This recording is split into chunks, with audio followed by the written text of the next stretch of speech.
Aujourd'hui, quand vous allez, je prends le cas de Yopougon, quand vous quittez chez vous, vous allez dans une agence d'Orange pour faire une opération, d'abord, d'entrée de jeu, vous avez droit à payer un cash-net de 100 francs pour avoir accès à l'agence. Vous allez taper des minutes. Bon, nous faisons tous des Et transactions.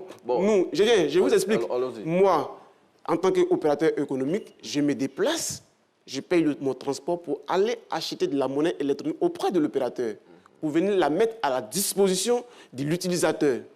Maintenant, la commission à la base que je reçois ne me permet plus de joindre les deux bouts. Je fais recours naturellement à mon co-contractant, qui est l'opérateur, mais qui dit l'inflation économique mondiale aujourd'hui et face à la guerre des prix que nous observons sur le marché ne leur permet pas de revaloriser nos commissions. Et donc, pour eux, il était impossible de revaloriser nos commissions.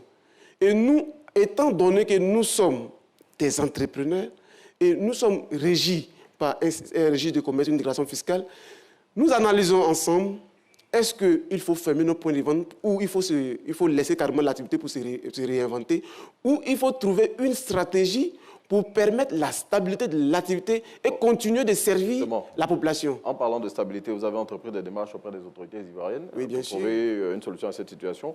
Tout à l'heure, vous avez dit que la primature est informée de la situation. Qu'est-ce qui s'est passé véritablement? Bien, la primature a eu vent de ce qui s'est passé par le biais du ministre de l'Emploi.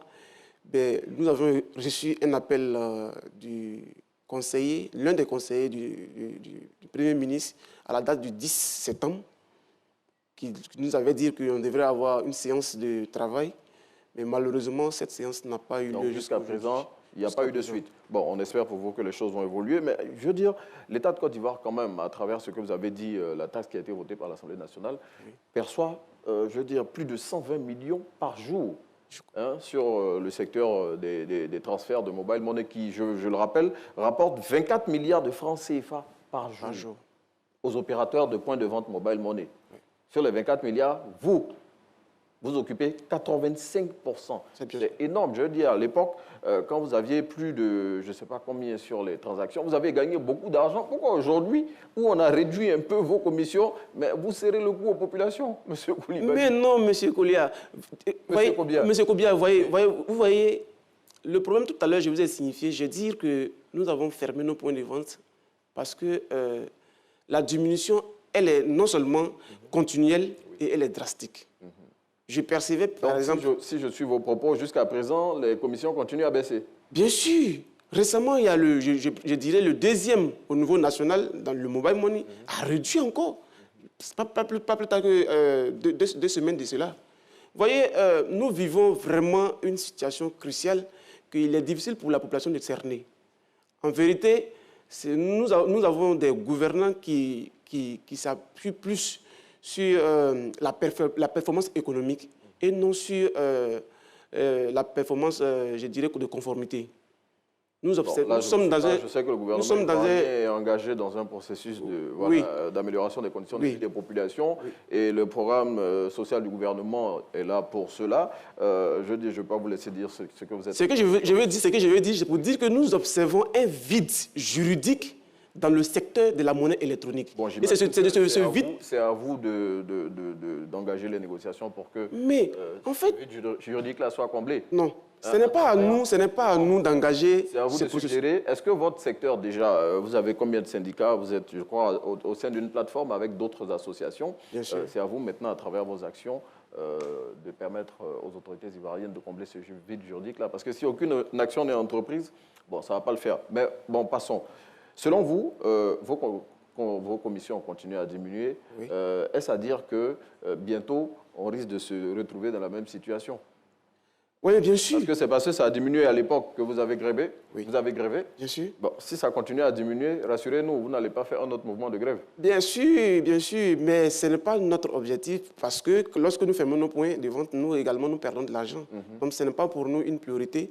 Mais lorsque nous subissions des abus de la part de nos opérateurs, cela nous empêche Monsieur Koulibaly, Vous ne répondez pas à ma notre question. activité. Est-ce qu'on doit craindre un autre mouvement de grève? Bien sûr, bien sûr. Bon, inévitablement, il y a encore un remue-ménage à ce sens-là, de fermer encore nos points de vente les jours à venir. Bon, mais ce n'est pas pour nous. Ce n'est pas fait pour arranger les populations. Monsieur Koulibaly, merci d'être venu à Instant Vérité pour partager justement toutes ces informations relativement à la grève des points de vente Mobile Money qui avait été observée le 9 août 2022. Cette grève qui aura duré une semaine et qui malheureusement aura perturbé les activités des populations. Monsieur Koulibaly, vous l'avez entendu à l'instant, nous fait savoir qu'il est fort probable qu'on revive ce mouvement de grève. Alors on espère qu'une solution sera trouvée. Merci d'avoir suivi Instant Vérité, monsieur Koulibaly. Merci bien, monsieur. Allez, on vous laisse en compagnie de Naomi Amoussou-Alafé pour la suite de Matin Bonheur. Merci Renaud Kobia, restez avec nous pour qu'on termine ensemble cette émission. C'est sûr qu'à Toliesso, les populations bénéficient aussi des services des agences de mobile money. On voudrait les embrasser. On referme notre visite dans la région du Sud Comoé, à Toliesso, qui est un beau village qui appartient au département d'Aboisseau. Les villages voisins de Toliesso sont Kotoka, j'espère que je prononce bien, Dadresio, Mposa, Kouakro, Afienou, Aboutier et Bafia. On vous embrasse tous très très fort et on vous dit merci de rester fidèles au programme de RTI 1, surtout Matin Bonheur. Concernant le challenge, il fallait justement être la première personne à donner la bonne réponse à la question qui était posée. Il suffisait de nous dire que c'était le Kejeno rustique qui était proposé par chef Evelyne et nous avons le plaisir d'annoncer le nom de la gagnante de ce challenge. Il s'agit de Dego Valérie qui va nous retrouver vendredi prochain pour recevoir son prix. Pour terminer cette émission en beauté, on retrouve Renaud Kobia et son invité pour la citation du jour.